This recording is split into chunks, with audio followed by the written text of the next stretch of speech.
Hey.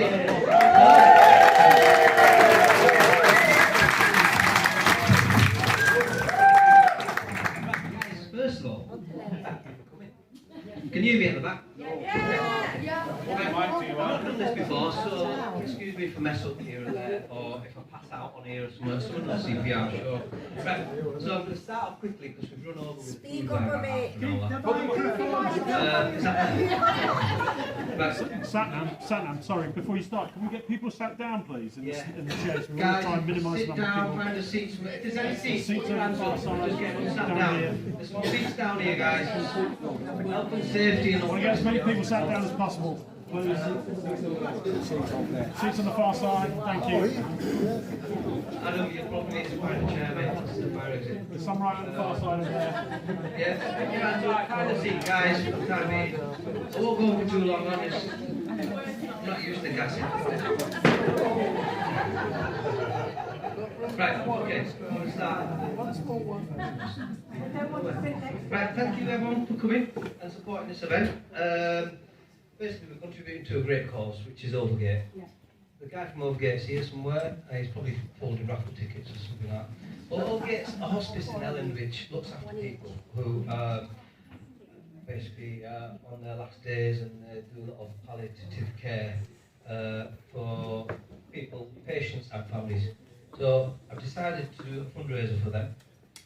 Not just that, I've got a good friend, or had a good friend, our dear friend Les. There's some pictures down, there's some pictures on the wall down there. I'm just going to try and bear with me a second, everyone. Organised. It's not the same as running a counter at the post office. My computer's more reliable than the Horizon as well. Okay, here's Les.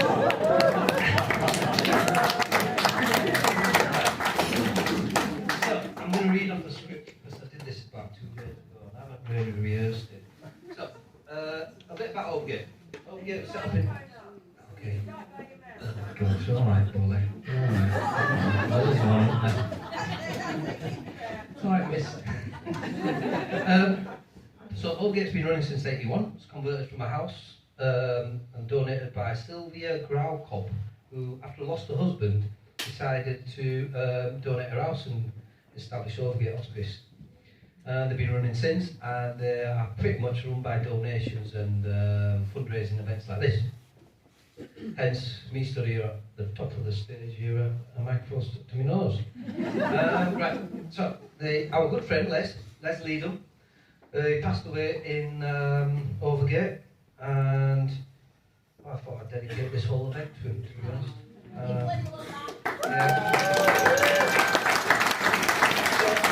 Les was a guy who didn't want any attention, to the extent that I didn't want anyone to know he was in Overgate. He just went quietly and barely had, well, he didn't have anyone at his funeral, did he? So I thought, now he can't stop me, I'm going to make a big bloody fuss about it. So here I am. Right. Okay. And obviously, you all know me. Every year I'm always tapping you up for money for some crazy cause that I'm doing or another. Last year was the London Marathon. So I ran that for MS Society. Because my little brother suffers with MS, which a lot of you know, and I like to support various charities that mean a lot. My nephew Nisa here at the back, who will help serving the food. And my 2 sons and my wife, who's kind of probably done more than me. Okay, so the decisions behind why I went up to Everest. So, a little bit about me. I do a lot of crazy stuff. Any event I'll kind of have a go at. My son himself has kind of done quite well. We both pretty much prepared for this in a way that I up my game in training. I go to a gym, as you can see on the top right, the picture. It's a gym in Marsh in Huddersfield where we kind of do circuits and all the rest of it. And there's a couple of my members from the gym at the back row there. I'll make him stand up, but he doesn't need to, he's pretty tall. And then my son is into his taekwondo. He's managed to get himself up to his 3rd Den black belt, so he's pretty fit and quite active. He's sitting down here with his super dry top on. Even though outside. Right, okay, I'm going to read off this script, so excuse me a bit. So I've always wanted to trek up to Everest region and see the Himalayan mountains. And one of my passions was to kind of get up there and to basically see the landscape and see the various mountains and the hills and everything that I was going on about. So constantly challenge myself on a regular basis, ranging from things like skydives and, sorry, you alright there? Not samosa stuck in your throat. So do skydives, marathon runs, walks and stuff like that. Always raising money for charity every year. So whenever I come knocking on your door, remember not to answer it because I'm not asking for money. However, this Everest Base Camp was more of a personal journey, personal and spiritual journey, to be honest. So, which I got to share with my son, Harvin, who's out there. So I wanted to show him that there's a big wide world out there, and living on this tiny island, he needs to broaden his horizons. No offence, but you know, it's one of those things where you know you've got to see everything out there. So I also asked him to experience new cultures firsthand and to discover his own potential and realise that he's capable of more than what you think. Travelling to Nepal came with many reservations and mixed emotions. As I took, hold this in my hand. So it takes me back to 2015. My wife travelled out there as a holiday for 10 days and to meet her sister for a relaxing holiday. Day 4, the major earthquakes hit, and she was stranded up in Pokhara. She just left Kathmandu, so they were lucky they didn't get hit by any falling buildings or stuck under any rubble. But they were just walking around the lake in Pokhara. So to me, Nepal had a little bit of we've got a bit of a history. So the following 6 days were quite traumatic for them, and there was fears of aftershocks and landslides and all the rest of it. But luckily for them, they utilised the time well, resources, and helped others who were devastated by the quakes. Give a bit of charity out to people in basically supplies and things like that to help people get through it. So yeah, that's one of my reasons why I was quite a bit nervous of going to Nepal, and I was secretly anxious. Plus, I was taking my son with me, and the last words my wife said was, "Bring my son back in one piece." I was kind of a bit nervous just from that bit, really. Get the earthquakes. Right, the preparation for the trek. So this chap here on the left, which many of you might see, is now called the breath coach. He used to work at the Afghan rug shop, if any of you recognise him. His name's Thomas Haig. And he helped us prepare. So we, from his expertise in as a breathing coach, he taught us many different techniques of breathing. So using nasal breathing, diaphragm breathing, just to maximise the oxygen intake. I don't want to go too technical because I don't know how to. So you just basically breathe through your nose and use your diaphragm to breathe, which helps to get more oxygen into your bloodstream quicker, as opposed to using chest breathing. So he gave us various different types of exercises. I forgot my mask.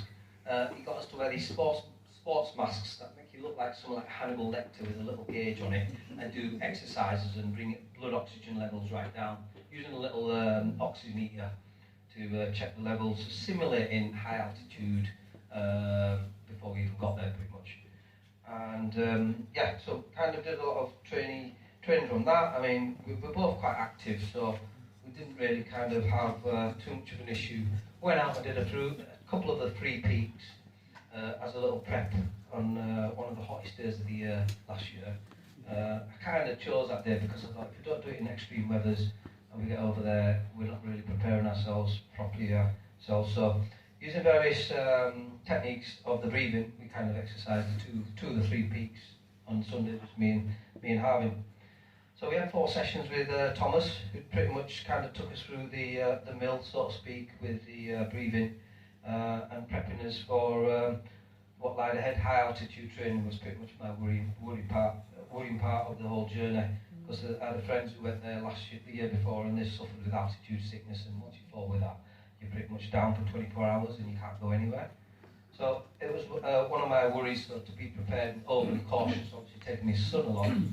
We thought we'd go down that road and get the training done.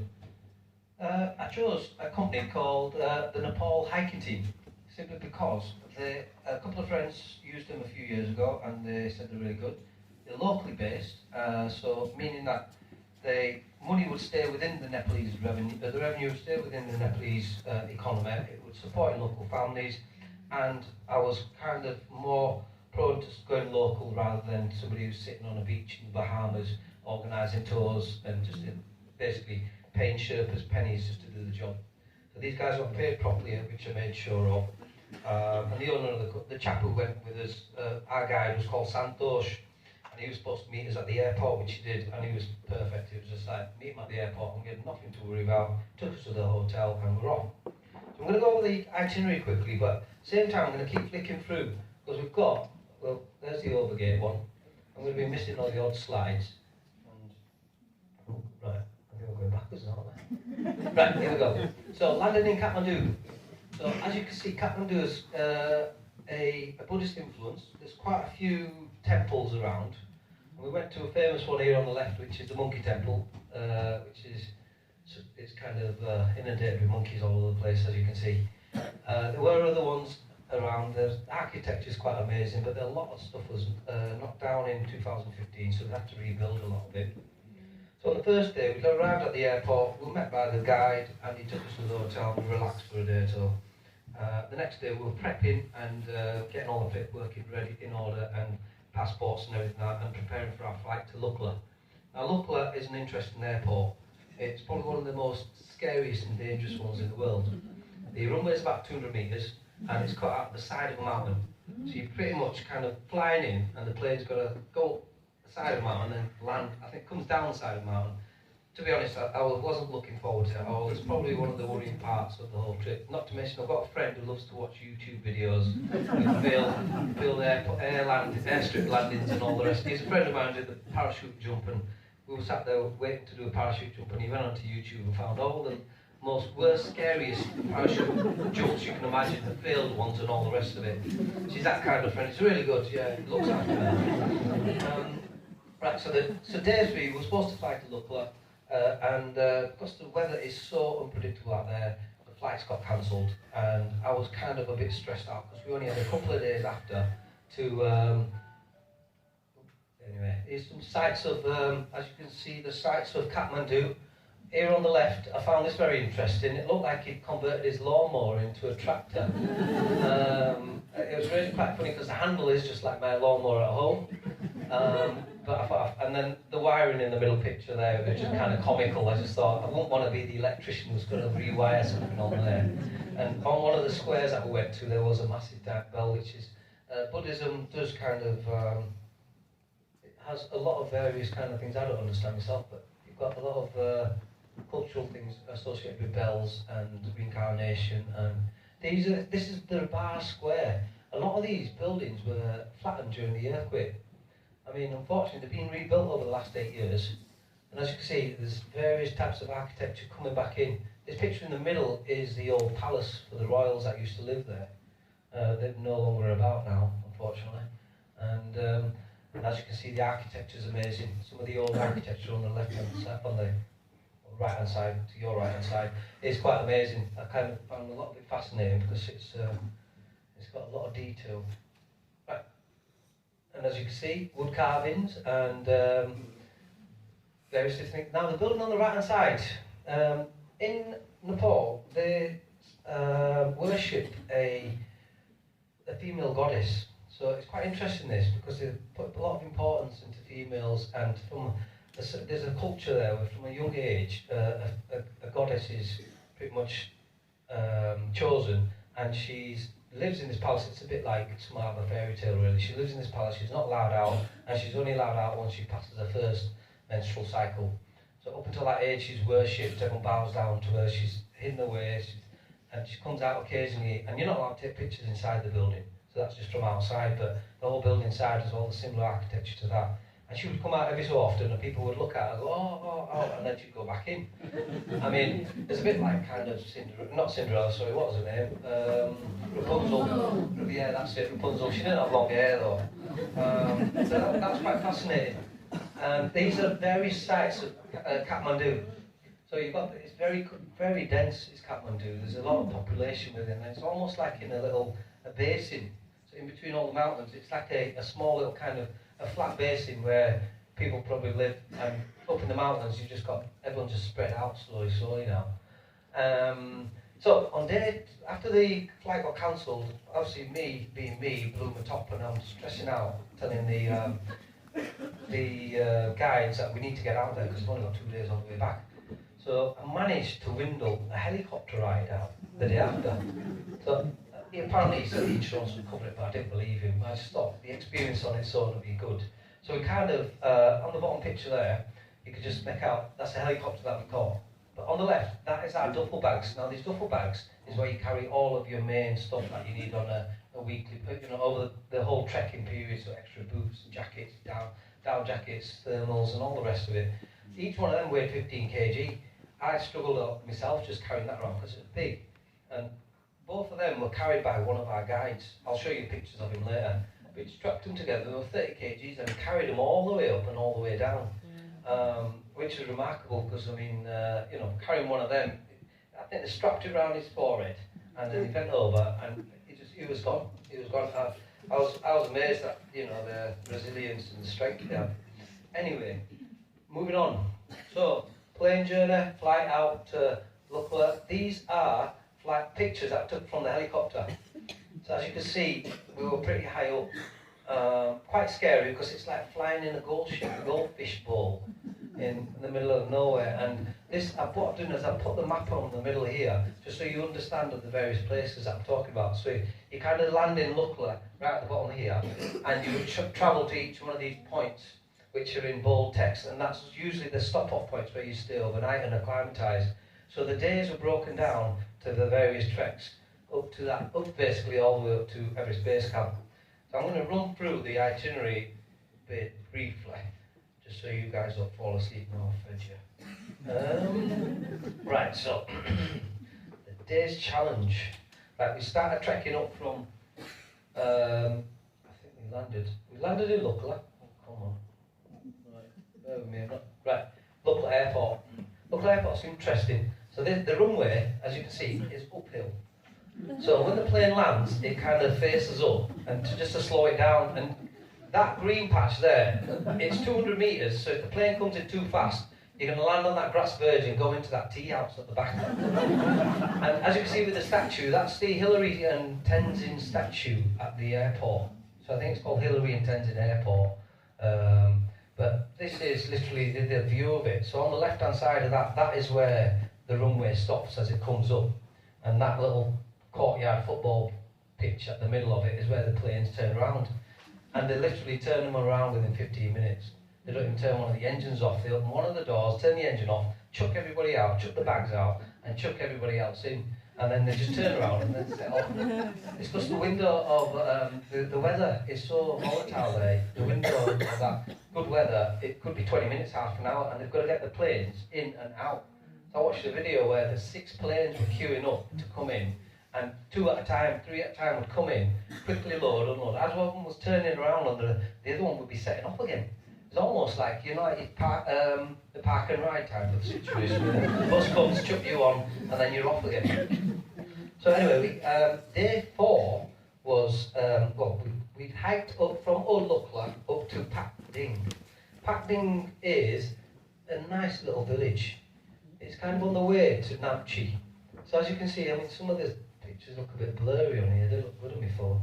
A lot of these are taken, by the way, by my mobile phone, and there's no planning at all, so it's kind of like just going along and snap, put your phone in your pocket and carry on going. Because time is of the essence, you've got to catch the daylight and make sure the weather's good. Now, the walking distance from Pakding, hang on a minute. Go back here. Someone stapled it for me. Right, so we were going to walk about 8 kilometres from Lukla. Not a problem. Not a problem. I could go myself. So from Lukla to Pakding, it's about an 8-kilometre walk.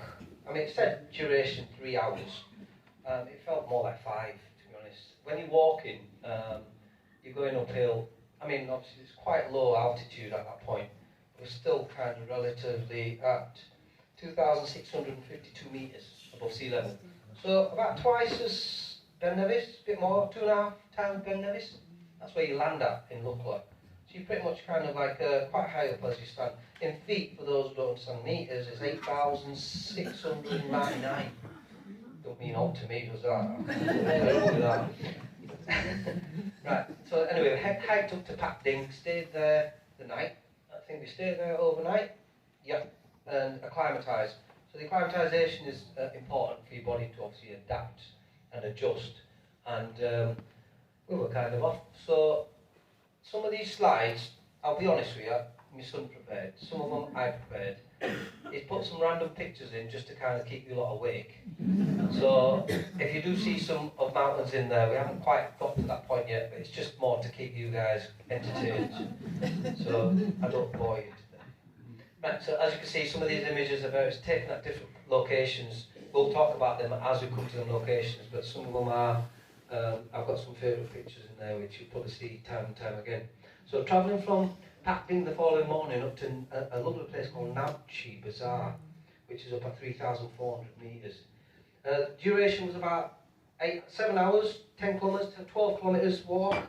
We kind of passed a few little Sherpa villages, Benka, Chamu, on your way to Monjo, the checkpoint, and then all of the area came under Sagarmatha National Park. So the whole region kind of comes under National Park, which is controlled by the government and the army, just for preservation. We kind of saw some really lovely views of mountains as we were walking along. And as you can see on the right hand side, to cross a lot of these valleys, they have these long wire bridges. Now, I don't know what you guys are like with bridges. I am scared of heights, even though I've jumped out of the plane. And if two of you are walking on at the same time, it's bouncing along. So, and then the sides you can't hold them because there's bits of wires sticking up. It's like a booby trap, I think. It's almost like you either balance or you don't. And you're walking along, and if someone's walking behind you, the whole bridge is bouncing. And if you get someone like my son behind, who's like deliberately bouncing like that, just to scare the hell out of me. Anyway, right, going back. So that's the travel up to there. So you walk through these valleys, you walk across the valleys and along the side of the mountains, as you can see in the middle picture, to get to each village and each settlement. So it wasn't really a straightforward path, but the paths were made out. Anyway, next stop, Namche Bazaar. Namche is a very picturesque little place. It reminds me of Hebden Bridge. It's got a lot of character. I mean, there's not many people, but as you can see, there's all the big wheels on the right-hand side picture, which are the Buddhist wheels that they use for. It's more of a prayer wheel, and the architecture and everything like that is very, very quaint, and it's a lovely little town. To be honest, I fell in love with Namche. I'd love to go back. Coming back to Namche, I'd had a bit of a deja vu there, so I think at some point in my past life, I must have been there before, or. It must be reminding me of Hebden Bridge, one or the other. Anyway, right, so Namche, we walked from Namche, and then we got to Namche, stayed there the night, so that was an acclimatisation day. So that was to kind of make us adjust. And Namche's at 3,500 metres. So the acclimatisation day was for us to walk up to a place called Everest View Hotel, which is very famous because that's where you can get first views of Everest. Hotel Namche, that's where we stayed, and that was my morning view in the morning, the one in the middle, and then that was a picture from behind the hotel on the right hand side. Let's move along. Well, those are easy to get bored. And as we were up, the next day we went up to Everest View Hotel Point. On the way we stopped at this, it was more of a museum for one of the first female Sherpas to ever summit Everest. She passed away now. And there's loads of ancient kind of old customs and everything that have been displayed in there. Me and museums don't really mix. I just run through them and take pictures to look at them later, but I never look at them. So, but I did find this thing interesting on the right hand side. So this thing here, which looked like an arm, is made out of plastic bottles which have been collected from the whole of the Everest region, from all of the lovely tourists that go there and dump their stuff. So they've had a clean-up operation going on, and that is, the whole thing's made out of plastic, and they put the bottles at the top. So it's like a giant hand, and it's just all piled up around there. I think it's a bit of a message to tell people, because this is one of the points where people go through to get up to Everest, and a lot of the mountains up at the top. So they stop at Namche, and Natchez there, by the way, on the bottom side there. They all look a bit blurred on here, but they look really good on my phone. If you want to have a look at them later, you can come to the post office and book an appointment. So there's a lot of like nice things that you see along the way, like the paving stones on the air, the heart shape and everything like that. The Nepalese people are so humble and very kind of welcoming, and they're accommodating to the max. To be honest, you know, they can't do enough for you. If you have any issues, I mean, it's like my Ganga who ran the Nepal hiking team, constantly sending messages before the trekking saying, look, is there anything else you want to do? Do you want to customise your trip? Anything you want, just send us a message and we'll arrange it for you. I mean, I was just like, yeah, I'll swap my son while I'm there. I'm only joking. Right, okay, so the acclimatisation date, the trek up to Everest View Hotel, Everest View Point. So these are the first views we've got of Everest. On the left hand side on here, as you can see, I'm pointing to one of them, if that's not obvious, but it's behind the clouds, so you kind of have to catch it. So the middle one, I think I caught the Everest shot there. So it's pretty much the first kind of breathtaking views that you got on the whole trek. It kind of made you realise that it was all worth it, you know, going all that way and hiking up there. By this time, you know, kind of like, where are we? We're coming up to nearly 4,000 metres above sea level.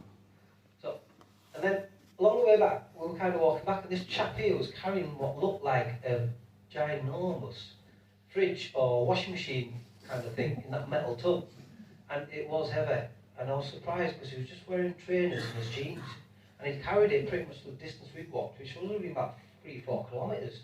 There was a landing pad where they would drop all the cargo off and they'd handball it down in this method here. So I asked him to stop. And me, I says, look here, can I take a picture of you? And he looked at me funny, and then when I got a note out of my pocket and gave it him, he was like stunned, thinking, why is he giving me money? What's he want me to do?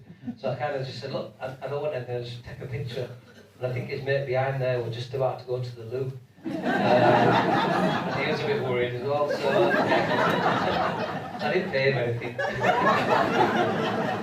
Right, and then on the bottom there, as you can see, images.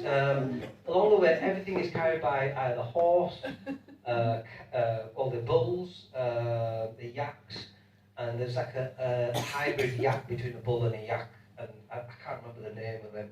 It's a funny name, but everything would be carried by foot. There's no cars at all anywhere in that region.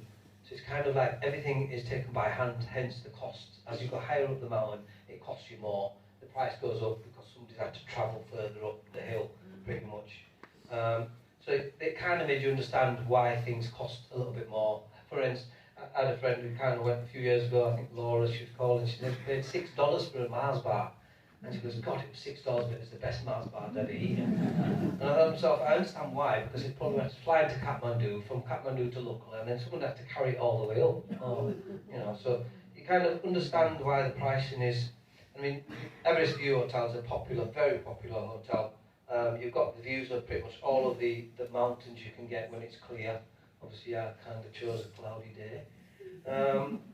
Right, and then we went back to the guest house, stayed overnight, and we were getting ready for our next hike the next day, which is from Namche to Tengbuche, which was going to be 3,800 metres above sea level. Right. Oh, right, okay. I'm going to introduce you to our team. Here on the top left is the chap called Toby. He's a 22-year-old Australian lad who was coupled with us lot on our trek. Very good for me because it kind of bridged the age gap between me and my son. Them two got on quite well. So it kind of took a bit of the pressure off me to make small talk with my son all the time. And then these chaps on the top, the guy in the middle is, what's his name again now? Pravin. So he's one of our porters who carried mine and my son's bag. So he walked around, went up the hill with 30 kgs strapped to his forehead pretty much. I mean, look how happy he is. You know, it's like, they had a smile on their face all the time. So I was so fascinated. You know, I mean, if I had to carry 30 kgs up here, even if it's a daily job, and most of the people around here don't work with a smile on their face, these guys have got a smile on their face all the time. Right, the chap next to him is Santosh, he was our guide. So he was kind of the guy who met at the airport, and he was going to accompany us throughout the whole journey and drop us off at the airport at the end of it. A picture on the right side, at the bottom is all 5 of us. There was another guide with us as well, which was Pravin's cousin, which you'll see him on the base camp picture there, is Ramesh, I think it is, that one there. He carried the other bags for Toby and Santosh. And to be honest, these guys are amazing. They're wearing trainers, jeans, and they were just so relaxed all the time. And to be honest, you know, I kind of give them a massive tip at the end of it because they're so appreciative. Because if I had to carry that bag up there, I don't think I would have made it even to Namchi. Right, these are some random pictures of the airport, which my son decided to put in. Some pictures of Kathmandu from various places. I think this was Kathmandu Airport. Full left. Helicopter. Right, backwards now. So we've got the helicopter. That's got us sat on the back there. We've gone over that. The runway. And we've got various shots here now. That top shot there, I think, was taken from the helicopter. On the bottom row, this is Lukla. So Lukla travelling up to Tengbuche, but all the way along the hike, you can see the stone on the right-hand side. These are prayer stones. I think it's Buddhism prayer stones. So they would write on all these stones as good luck for your journey. So it was more to give good fortune, so you wouldn't be caught by the weather, or you didn't have any illnesses or anything like that. So, and you had to walk around these stones in a certain fashion, so it's always clockwise round them. So as you can see, just around the bottom of it, there's a pathway. And if you're coming along the other way, you just walk around this side here. Okay, moving, right. There's more random pictures of our trek going up to Namchi and into the Sagarmatha National Park. Right, we're going from Tengbuche now to Dingbuche. Not these names kind of rhymed a bit. Oh. Right, so as you can see, the landscape is so varied. So you go along, you find go around the corner, you find a massive waterfall, or you can go around and there's really, really big rivers flowing down through the Himalayas, which feed into India and a lot of the north of India and various parts of Pakistan. I think a lot of these rivers, the big rivers in India, all originate from parts of the Himalayas, which is quite interesting because I've been to see a couple of rivers in India and to know where they originate from. They're very kind of, it's very reassuring to know that it's clean water at the end of the day until they get down to India. As you can see, bulls in the middle there, and pathways, so you could be walking along at the edge of a mountain, and you have a drop going there on the right hand side, you can see, which is a little bit scary. But we were so fortunate with the weather. Now, we had friends that went in April. It was covered in snow. They couldn't see any of the pathways. It was just snow and freezing cold and everything. And me and my son were so fortunate to have weather like this. As you can see, the weather, the blue skies, it was picturesque, to be honest. We're walking around in t-shirts most of the time until we got higher. And even at this point, I think we're still walking around with t-shirts. We had to cross many rivers. As you see, this one on the right-hand side, some of them you're literally walking across the stones, but the river was running underneath the stones. And then as you get to certain places, they look totally barren and they almost look like something out of a sci-fi movie. And this is all the way up to Dingbuche. There is a point, at this point on the left-hand side picture, you come to a place where there's a lot of memorials to climbers who died on Everest. There's a few famous ones on there. I think we are not coming to that one yet. But a lot of people, the families have gone out there and put their memorial stones out there, and they generally, right, yeah. So there's a lot of lives that have been lost on this trek. Not just the base camp trek, but going further up. But this is the same path that everybody uses to go up to Everest and summit some of the mountains up there. So Dingbuche is probably one of the highest settlements in the area of the Sherpas. So it's such a high, it's essential to stay hydrated at all times. So we're constantly carrying packs of water, taking the hydration fluids and things like that. And we would stop for food on a regular basis, a couple of times a day, at the various tea houses and things like that, and make sure we're kind of fed and watered, so to speak. I'm going to flip through a few pictures here. When we got up to Dingbuche, was it? So, up at Dingbuche, we were going to stay there the night. So, we stayed the night in Dingbucha. Each place that we went to, we had to stay the night just to acclimatise, eat, and nobody really hiked in the dark. It was quite dangerous because you didn't want to break anything or twist anything or anything like that. So the acclimatisation day was up to Nagarjun Hill, which was a distance of about 6 kilometres walking, 4 or 5. But the height of that was a practice mountain. So the height of that was 5,100 metres. It was to basically see whether or not we could pretty much prep ourselves for high altitudes. So that was just a practice mountain, which we went up and went back down and stayed the night back in Dingbucha. Images on here we've got a monastery on the top left, which we're going to come to. More bridges. There were so many bridges you just kind of lost count of them. And as you can see, you're kind of walking along, and you've got mountains that just pop out of nowhere. And I mean, to be honest, it's mesmerising. You can just walk along, and then you see a mountain, and you think, God, look at that, and then stand there. But you'd always get ushered along. And I think that one may have been Labuche, I think. I'm not 100% sure, but you can see a lot of the mountains on there. Right, let's keep moving.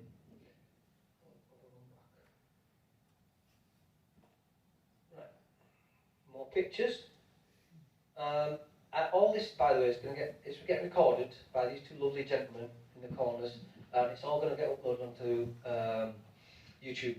So if anyone wants to look back and have a look at it, if you do want to see more pictures, contact me, and I'm going to upload them all to my Facebook at some point. But I just haven't had time since I got back. It's quite overwhelming when you go away for 3 weeks, you come back. There's always something to do with it.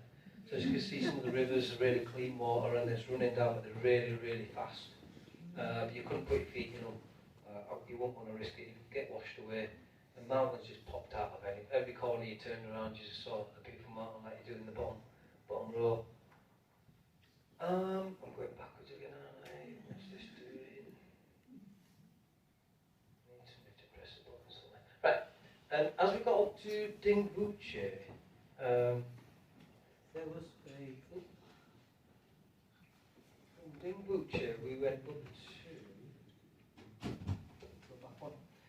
a place called the Kumbu Glacier. The Kumbu Glacier, it's been used for some film sets apparently in the past, but it's almost like being on the moon. So the picture on the left hand side here is totally barren. It's normally a glacier, but everything's melted. But you looked at it and it was almost like you're on another planet. I mean, sometimes I just kind of looked around and I had to pinch myself to realise that I'm still in the same place. It's so diverse. You kind of got from place. The picture in the middle is, I think it's Labuche. I think we're at now. Labuche. So Labuche was a place we stayed overnight. That's on the left-hand side, on the right-hand side. But as you can see, they've got a lovely view over on the other side of the mountain. And then there was helipads set up all over the place. The picture in the middle is a helipad, by the way. It's not just like a stone circle thing. That's just more for rescuing people getting evacuated from the mountains, and they have to be brought down to lower altitudes and things like that. So there's a lot of helicopter rescuing going on. While we were there, we were really lucky because we went early season, so there weren't many people trekking. We did meet some very interesting characters along the way. Everywhere you went, we had these random dogs just following you everywhere, which were really kind of placid and very chilled out. I mean, we had a dog up until last year, so kind of quite attached to him. And then you had white horses everywhere, which I found quite interesting. I think they used them for people who wanted to carry on trekking up but couldn't walk, or they'd injured themselves. So they used them more for transportation. And this is getting up to Gorakshep now. So we went from Labuche the following day, trekked up 12 kilometres, up to a height of 4,900 metres. Now, from there we went to Gorakshep. So Gorakshep is the last settlement before you head off to Everest Base Camp, or if for anyone who's summiting Everest, that's the last place they would stay and get a hot shower. Well, actually they didn't have hot showers. Facilities got worse as you went up the hill. I'm saying hill in a way, so I'm not keep saying mountain, it's too many syllables. So as you travelled up, the toilets got a bit more basic, the hot showers disappeared. You have to pay for hot showers, by the way, and as you got further up, you would lose the facilities of flushing toilets and warm water. So all of them were pretty much warm water was on a kettle type of thing, and they would pour you some if you wanted to. And showers and stuff were non-existent, because you got to a stage where it probably was safe not to have a shower, because it was starting to get cold at this point, and a bit more, well, you felt you're on a mountain. And at this stage we were at 5,300 metres at Gorokshek. The trek up to there was 15 kilometres long. We went through quite a few bridges and few villages and settlements along the way. I'm going to move along quickly because I'm waffling now. Right, pictures. So this rock here is quite a famous rock apparently. People take pictures on that at a certain angle, and it looks like you stood on this rock in the middle of the mountains and you're on the edge of a cliff and you're going to fall off. My cameraman obviously wasn't as creative. And I tried to do a stupid pose, but you know, it was, and then as you can see on the right hand side, settlements. When we climbed up to the practice mountain, you could see that was a settlement we stayed in on the right hand side, and you're looking down on everything, and they're all tiny, and we have to go back down there to that and stay there overnight. So that gives you an idea of how high we had to climb just as a practice climb for the mountain. And the hot lemon tea at the top of the mountain, which this was a practice mountain which we did at 5,100 metres. It was so welcome because it was freezing up there as you got up.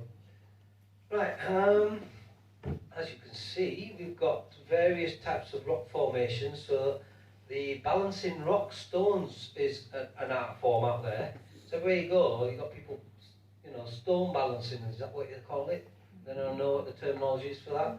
Someone does it in the river sometimes, and someone don't in Hebden. But they're everywhere. They're everywhere. Right, and then we're moving along quickly.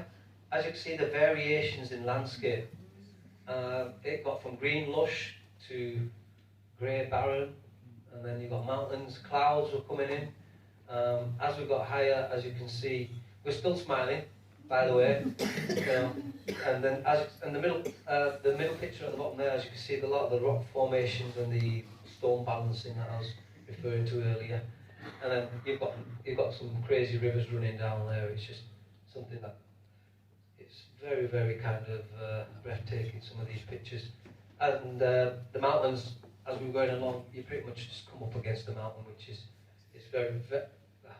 To be honest, I could go on and on. But I'm just going to flip through some of these pictures so you can see them. Anyone wants a presentation later on, just ask me and I can send it to you. Right, so we've got some pictures of Everest Base Camp. Now, from Gorokshek, we had to trek through the Khumbu region, I think it's Khumbu region, to Everest Base Camp. So the trek from there it was quite a level trek, to be honest, because Gorokshek was already 5,300 metres and Base Camp is 5,300 metres. So we went up and down, across what looked like it was pretty much all rocky. So on the top right hand picture, that was the terrain that we had to cross to get to base camp. It was quite treacherous. There were points where, you know, had I not been wearing boots, you would have to have a twisted ankle, and you didn't want a twisted ankle up there, trust me. There was no one there to carry you, and you weren't going to get any sympathy from anyone, especially a 15-year-old. Right, okay. So yeah, as you all know, I'm a Sikh, so I thought I'd kind of represent our local Sikh temple and took a kunda, that is, on base camp. I tried to wear one of their high visors back to front, but it kind of made me look weird. It looked like a kind of Frank Spencer job, wasn't it? And then, yeah, the rest of the pictures are self-explanatory. There's a team up on the rock itself. We got there together. It was quite an emotional time, actually. So when you get to the base camp, after looking back and you think, God, I've travelled all that way to get here, and this is it, just this slab of rock. So you're kind of a bit let down. No, to be serious, it was a bit of an emotional time. You kind of got there and you felt that sense of accomplishment and achievement, and all of that pain you'd gone through was kind of worth it. And then you had the little signboard on the right hand side, which kind of you could show off to your mates to tell them you actually made it. But I'll give you an image of that if you want to superimpose your face on it, and then you can put it on your own at your own house and then show up to neighbours or someone like that and say, yeah, I've done it. So the trek was kind of up to base camp. We took the pictures. It was roasting hot and it started getting busy, so we kind of head back and stay back at Gorakshep. The next morning was our main hike up to Kalapathar. So that was the total height of that was 5,545 metres. So it's the highest point we were going to go through the whole trek. The beauty of it is we went early morning, and that was at the point when we got to see the sunrise behind Mount Everest. Now, one of the raffle prizes is a picture of the sunrise, and the print bureau will be nice enough to print it and put it on a canvas for us. So one lucky winner is going to go on with that tonight. And I've also got I don't know if you all watched Bullseye, we've got a speedboat and a caravan as well. Here's what you could have won. GPS signal lost. So these are all various pictures of around Everest Base Camp, and as you see, it was cold up there. That's where we saw most of the snow, and that's a glacier there on the bottom right hand side, and that is usually caked in snow, and all the rocks are usually covered in snow. So we were very fortunate to catch that good weather. More pictures, right? So summit in Kalapathar the next morning. We set off at 3 o'clock in the morning in the dark with our head torches on. Headed up the mountain along the side. It was icy, snowy, freezing cold, and I was dying. It was probably the hardest part of the whole trek, going up there. The altitude, basically going uphill, the altitude really gets to you there, especially when it's cold wind as well. I was literally left behind by my trusty son and his new friend Toby, who left me behind with the guide. But the guide was so good, he stayed with me all the way and supported me throughout and gave me a lot of support. So now, on the top left, this was the first picture. So Everest is the peak in the middle. So you got, terrible with these names, Lutsi, I think it is, on the right hand side, and another one on the left. If I could have uploaded videos, it would have been a lot better, because my guide, he'd done the whole range, he'd gone 360. But if you can see on the top left, that was the first images we got. And as you can see further down, it says as the sun rose. I've got some better pictures coming up soon, this is just random. Bottom left, if you can see that, you can pretty much see a lot of the Himalayan mountain range. There is a good picture of Ahmedabad, which is that peak right in the middle of the picture. Which I've got with sunrise behind it, and then I did a panoramic picture right there at the bottom, which at some point I won't mind printing off, because it's got pretty much all of the range on that one picture. I'm happy to share these pictures with anyone if anyone wants one, by the way. I don't mind. At the end of the day, I'd much rather share my experience rather than keep it. So Kalapathar was a trek and a half, to be honest. So we got up there at about 5:30. Sun rose about 6 o'clock. And yeah, it was very cold. As you can see, we're wearing our big thick coats, which we carried all the way, well, we didn't carry them all the way up. Our lovely guide, porters carried them up. There he is at the back, look, you see, he's still smiling. You know, he's a star, he was. Yeah, he carried them big coats up for us. So this is the only point that we actually needed them on this one trek. And the head torches on the front of our heads, if you're wondering what the monks are, to get us up there. Now some of the pictures we've got, as you can see, are a bit mixed up really. This was from the trek to base camp. So you had various ice pools along the way, the bottom right hand side, as you can see them. And as you're trekking along, you just kind of come across the other side, and you pretty much, it's just random mountains just pop up out of nowhere. Very overwhelming. Right. So the tea houses were so welcomed as you went along, because it's the only place where you got hot drink and food, and they were just dotted in the middle of nowhere. And people can't carry the stuff all the way up to them. We've got a few more bits now. A few more pictures.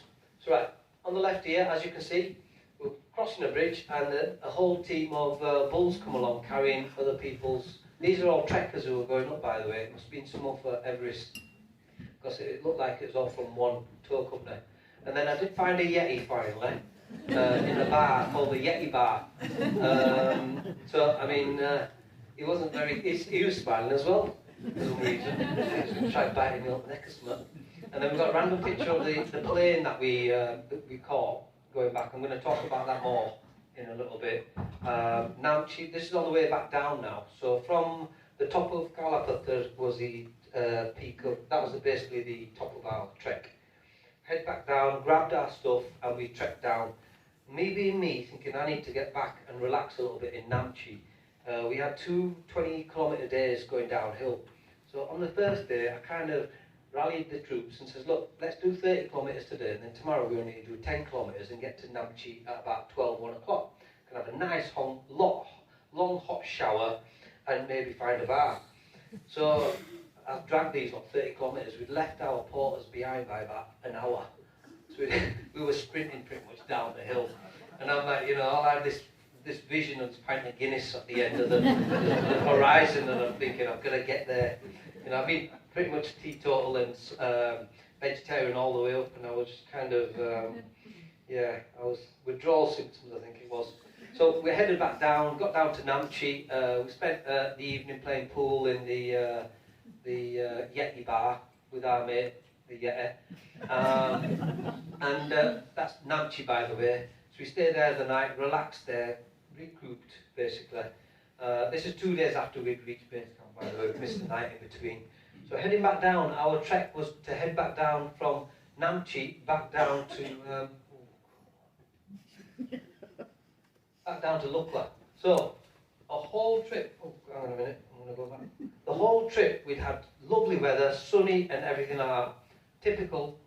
Can you see the bottom picture there with us wearing ponchos and things like that? That was the last day of the whole trek back down to Lukla, and it rain. It rained like no one's business. We were soaked head to toe, pretty much, but I wasn't really bothered. I mean, I didn't really tell you much about my boots. I brought my boots along, because them boots there have got more super glue in them than a whole case has. So I took them along with me, and they're my trusty boots, you know, as you've got a pair that's always worn in. I took them with me thinking that they'll last it, but about 2 weeks before the trek, we did a couple of, I think we did two or three peaks, we did them, and the boots started falling to bits. So I had to glue them, took them down to Timpson's, got them glued up and everything, and I was hoping and praying that they would last the journey, and they didn't. But luckily I took 2 packs of super glue with me, and so I was gluing them every so often. So I was like, on a night I'm there sniffing super glue pretty much. He's trying to get it right, and he's fast asleep, and then there's me at about 2 o'clock in the morning, and it kind of gets to your eyes, doesn't it, super glue? So yeah, they've got loads of super glue in them, so if you get able to recycle them and take the super glue out, I'll be able to sell that. And then I brought my sticks along, and I'm just going to diagram from this. I've got a couple of t-shirts, and my hat, I brought my hat along as a little bit of a, that is the level of sweat I went through over them days. Every single day there's a different layer of sweat. I'm never going to chuck it away, because obviously it's got sentimental attachment. But it was that hot, you were kind of dripping on a daily basis. And the t-shirts are obviously, you know, wherever I go I have to buy a t-shirt. You know, it's just one of the silly things I do. I never wear them. I just kind of keep them in the cupboard until I pass them on in my will. And then the sticks, trusty sticks. You cannot do the trek without sticks. These sticks are very, very important. They help take a lot of the weight off your hips and your knees, and as you're trekking uphill, even downhill, they help stabilise you. And to be honest, without the sticks, I probably wouldn't have done it. I mean, my knees are fine, my hips are fine, everything's fine, no ankle injuries or anything like that. They took a lot of the impact, to be honest, and you kind of slows you down as you're running downhill.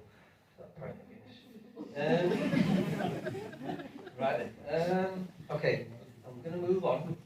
So, odd random pictures. My son counted the step counter. He totaled it up to 300,000 in 11 days. So 300,000 steps and 120 kilometres we covered, which is quite a distance. You know. Thank you. My horse did it all, really. Right, and then we were just kind of inundated with dogs. Every time we stopped somewhere, these lovely little dogs would come along, and they were so kind of tame and chilled out. They'd just come over to say hello and see if you've got any food for them. Unfortunately, we didn't carry any. Well, I gave them a few bits of a snack bar here and there, but They were told not to feed them because then they wouldn't leave you alone. They'd follow you up to base camp and back if you fed them. Waterfalls galore. Everywhere you went, you saw a different type of waterfall. Over to another retake of the helicopter picture. As you can see, we're all pretty happy, apart from that woman trying to get in front seat. Did you see her?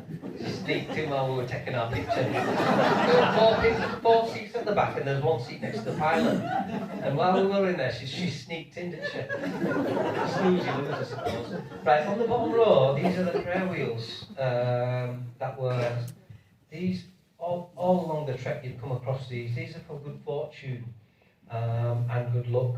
So as you went along, you would roll them along a certain direction to give you basically good fortune. And this is the typical Nepalese dish in the middle. That's called dal bhat. So dal bhat is pretty much a variation of vegetables. It's all vegetarian with rice. You would have like a poppadom type of thing and a bit of chili. And that's pretty much what I survived on for most of the trek until I got back down to Lukla. So it's a safer option, it's all vegetarian, all healthy, and if them guys can eat it and climb mountains and stuff, then there must be something right in there. Next one on is, yeah, that's just a poster, random picture, alcohol, because no great story started with someone eating a salad. As you know, I like to kind of, you know, just pick up random things. And then the end one's just me, just kind of trying to get a hero pose in there for later on, when I'm kind of one of my Facebook pictures. Right, and then along the journey we met this very interesting guy. He's called Satnam Singh. He's from India, but he was a professor in China, and he'd had enough of being a professor during COVID, and he turned into a yoga expert. Now, the guy, well, we met him all the way along, and you would meet the same people along the journey at each stop as you went along. And this guy was so fascinating, and all the way along, he had his guide filming him with a camera and a GoPro, and he was doing yoga poses all the way up. And to me, I just thought it might have been a personal hobby of his. And then when he got back to wherever he was in China, he sent me a message, a WhatsApp message. He says, "Oh, my team's produced a book." I said, "What do you mean?" And this is about a week after. And he sent me these images of his book has been produced. And apparently he says it's got something like 60 or 70 pages in it of the whole journey. And I thought, God, you must have been a quick typer. For some reason, he'd been documenting it all along the way. And he got an award from the Indian government for doing the most yoga poses and the most advanced ones. Don't ask me about yoga. I mean, I was kind of like we're just stretching your legs and arms, but this guy's kind of taken it to a different level.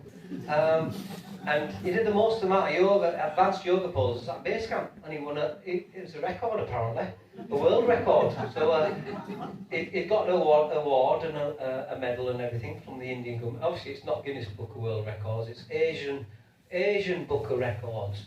So yeah, it was quite impressive. So he's done a book and he's invited me over to China at some point. I don't know if I'll ever make it. So, yeah, so we're pretty much headed down to Lukla now. Oh, that's Kathmandu. Right, so down in Lukla, the flights, as I mentioned to you, I can't upload the video, but I've got a video I'm going to put on my Facebook page of the takeoff from Lukla Airport. Now, the runway is 20, I think it's about 200 metres. So the plane starts at the top, it turns around, gets to the top of the hill, and it's a downhill slope. This is the most scariest bit of the only thing I was really, really scared of the whole journey, the flight from Lukla. Because there's been that many plane crashes and things like that, and it's just kind of weather dependent, and if you just get, the clouds can drop in at any time. The plane set off, and I'll upload it on my Facebook. If any of you guys are on my Facebook, feel free to have a look. It revved its engine up, set off, and 20 seconds later, I timed it, the runway disappeared. And then you look down and it was just like a massive valley going down, and there was a river at the bottom of it.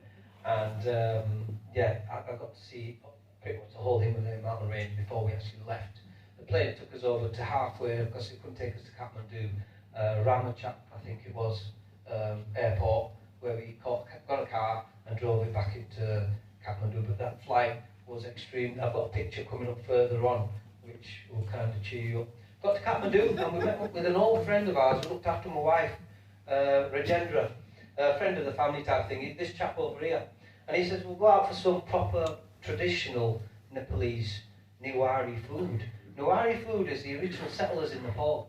So they were the kind of the original, their food and cuisine is totally different. So they eat things like buffalo, and they have a bit of meat, and they're quite varied. So their dishes are very, I can't even explain that. I can't tell you the names of them because they were that kind of, it was very kind of hard to pronounce for me. But while I was there, he says, oh, you ran the London Marathon last year, didn't you? I says, yeah. He goes, this is my uncle's restaurant, by the way.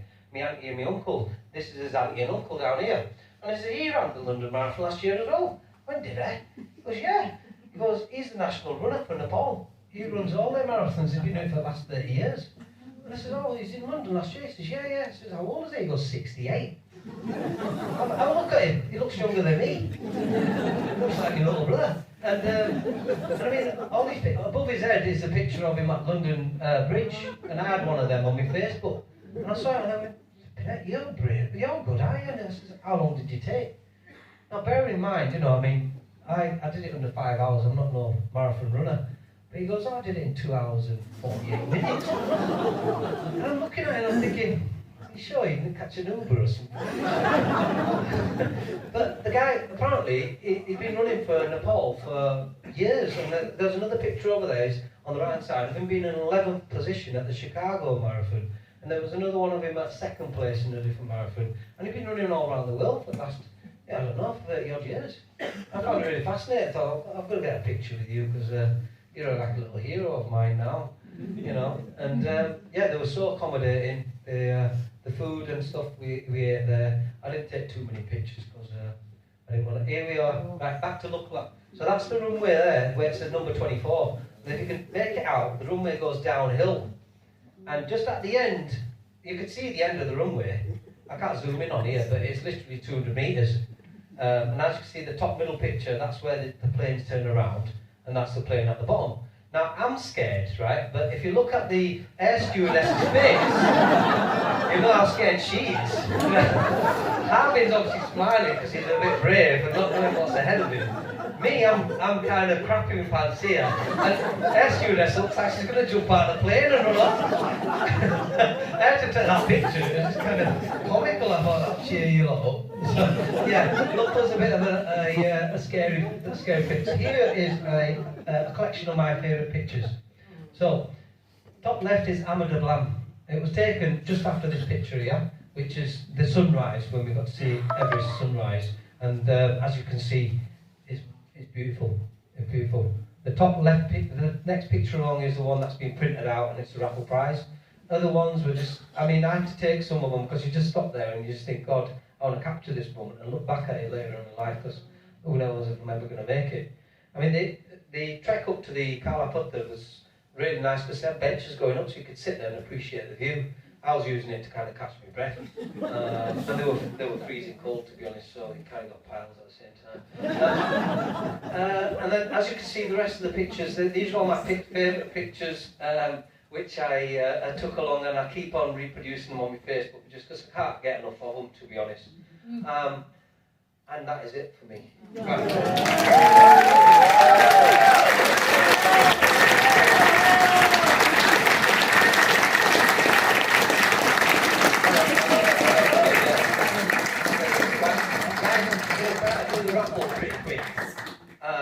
Because we've got something like 50 prizes, and everyone in town has donated, all the major businesses have been very, very generous. Some of them have been too generous, but they're all going to get mentioned. We're going to do the raffle prize. The raffle prizes are outside, so I've got a list of actually, sorry, hang on a minute. I've got one more thing to do. I want to pass the microphone up to my son because I think it's important for him to try this, stand up here in front of 100 people and talk without kind of having an accident. So I want to pass it over to him, but one thing is I do appreciate him coming along with me because I mean, it's given me a chance to show him the world pretty much and being in safe hands. But I just want to thank you all for listening, and if anyone's asleep, just give them a nudge. But hope I ain't bored you guys too much, and it's more or less like, you know, I wanted to share this moment with you guys, but also at the same time do something good for others. Because I mean, end of the day, what's the point if we just take? You've got to give a bit back, don't you? Right, over to Harvey.